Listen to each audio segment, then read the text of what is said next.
ada 260 juta penduduk Indonesia.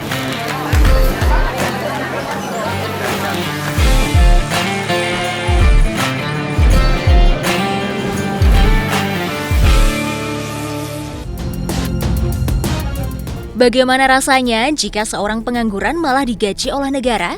Tentu sangat mengasyikan. Tidak kerja, tapi duit mengalir. Ternyata ada loh beberapa negara di dunia yang menggaji para penganggurannya. Penasaran negara mana saja? Berikut informasinya. Finlandia. Finlandia menjadi negara di Eropa pertama yang memberi gaji pokok bulanan sebesar 7,8 juta rupiah bagi para pengangguran. Kebijakan ini sebagai cara pemerintah untuk mengurangi angka kemiskinan dan meningkatkan penyerapan tenaga kerja.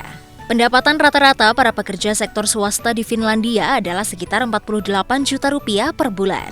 Dengan adanya kebijakan ini diharapkan orang-orang tidak perlu berkecil hati lagi jika kehilangan pekerjaan.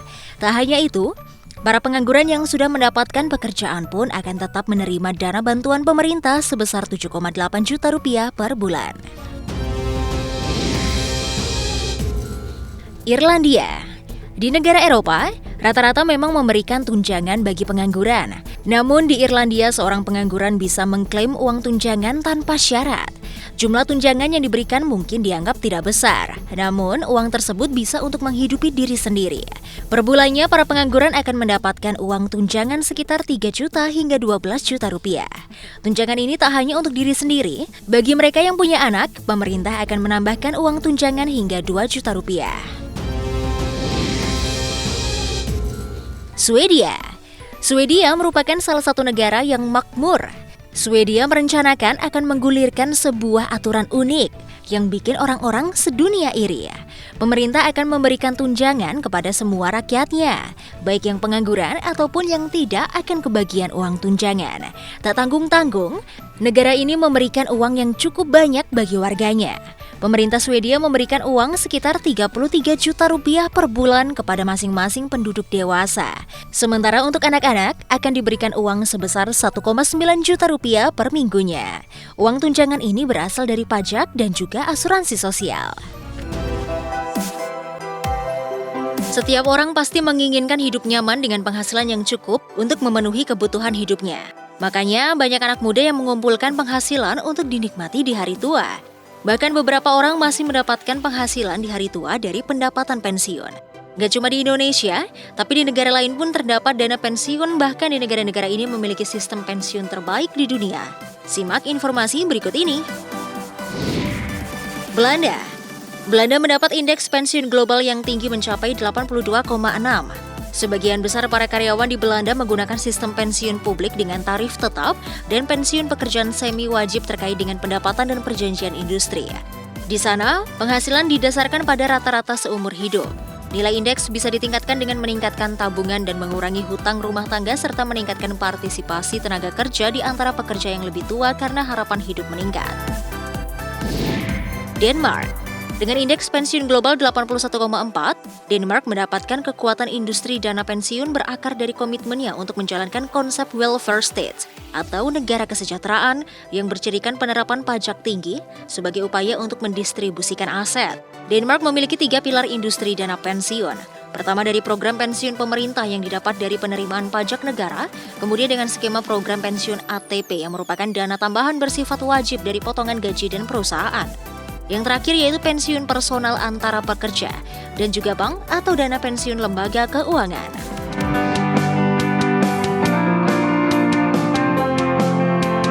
Selain memiliki wilayah dan pemerintahan yang berdaulat, penduduk juga menjadi suatu faktor penting dalam terbentuknya sebuah negara. Berbicara penduduk, ternyata ada beberapa negara yang memiliki jumlah penduduk terbanyak di dunia.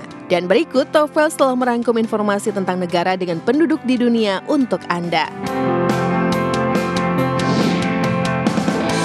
Menurut data yang dikeluarkan Biro Survei Sensus AS, negara dengan julukan tirai bambu digadang-gadang menjadi negara yang menempatkan diri di posisi pertama untuk penduduk terbanyak di dunia. Negara yang memiliki luas 9.388.211 km persegi ini memiliki total penduduk lebih dari 1 miliar, sehingga membuat kepadatan dengan jumlah 153 orang per kilometernya. Dan demi menekan tingkat penduduknya saat ini, pemerintah Cina pun menerapkan kebijakan satu anak di setiap keluarganya. Berbeda tipis dengan Cina yang memiliki penduduk nomor 1 terbanyak, negara India juga berhasil menempatkan diri di posisi kedua dengan jumlah penduduk terbanyak di dunia. Negara dengan julukan anak benua ini memiliki luas 2.973.190 km persegi dengan total jumlah penduduk 1.339.330.514. Selain penduduknya yang sangat banyak, negara India juga ternyata menciptakan angka pertumbuhan yang lebih tinggi dari Cina, yakni sebesar 0,99% per tahun. Sehingga kepadatan di negara tersebut mencapai 464 penduduk per kilometer perseginya. Tak hanya itu, bahkan Perserikatan Bangsa-Bangsa atau PBB juga memprediksi angka ini akan jauh lebih tinggi di 2050 dan dapat menggantikan Cina di posisi pertama.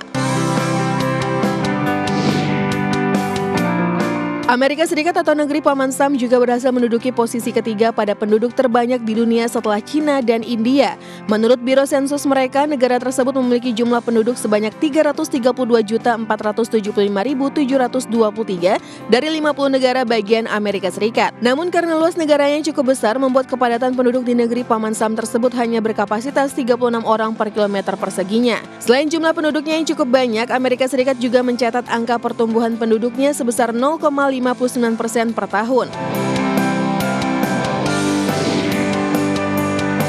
Negara keempat dengan jumlah penduduk terbanyak datang dari negara kita, yaitu Indonesia. Indonesia sendiri memiliki luas wilayah sebesar 1.811.570 km persegi dengan jumlah penduduk sebanyak 275.122.131. Dengan wilayahnya yang luas dan penduduknya yang cukup banyak, Indonesia pun mendapat rata-rata angka sebesar 151 penduduk per kilometer perseginya. Selain itu, Indonesia juga memperoleh angka statistik pertumbuhan penduduk sebesar 1,07% per tahunnya. Dengan angka pertumbuhan yang akan terus meningkat, Indonesia pun diprediksi akan memiliki penduduk melebihi 284 juta jiwa di tahun 2025. Begitu banyak pilihan pekerjaan yang bisa dilakukan oleh manusia, tentunya dengan berbagai risiko yang selalu mengintai.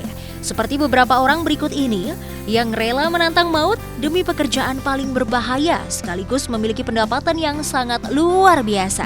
Berikut Top Files telah merangkum informasinya untuk Anda. Pertama, teknisi kabel listrik bertegangan tinggi. Profesi yang biasa disebut sebagai lineman ini menjadi profesi paling berbahaya di dunia sekaligus mendapatkan penghasilan yang fantastis. Lineman sendiri biasanya melakukan pekerjaan di tempat-tempat yang sangat tinggi dan tak jarang harus berhadapan dengan angin kencang serta cuaca buruk. Tingkat kematian dalam pekerjaan ini pun bisa mencapai 21,5 kematian per 100.000 pekerjanya. Tak hanya itu, dalam pekerjaannya, seorang lineman juga dihadapkan dengan listrik bertegangan hingga 500.000 volt dengan resiko pekerjaan yang sangat berbahaya. Seorang lineman memiliki penghasilan sekitar 825 juta per tahunnya. Kedua, tukang las bawah laut. Terlihat biasa, tapi bagaimana jika pekerjaan dengan alat panas dan percikan api ini dilakukan di bawah laut? Seorang tukang las bawah laut diharuskan menyelam selama berjam-jam dengan tekanan air yang tinggi dan oksigen terbatas. Bahkan mereka sering melakukan pekerjaan tanpa alat komunikasi. Biasanya mereka bekerja untuk memperbaiki kapal, bendungan, dan juga pipa bawah laut. Dari pekerjaannya yang sangat berbahaya, kabar baiknya profesi tukang las bawah laut ini mendapatkan gaji yang sangat tinggi sekitar 2,7 juta per jamnya.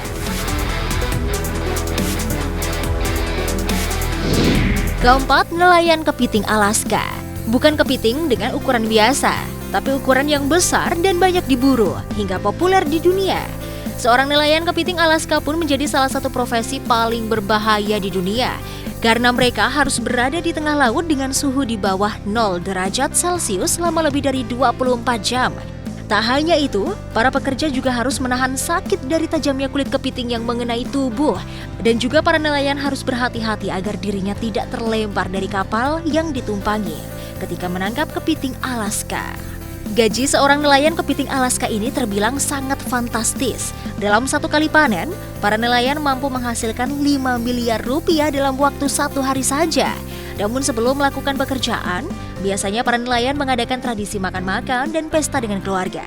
Sama seperti pesta perpisahan, karena tidak ada yang tahu apakah dengan kepergiannya mereka bisa selamat atau tidak.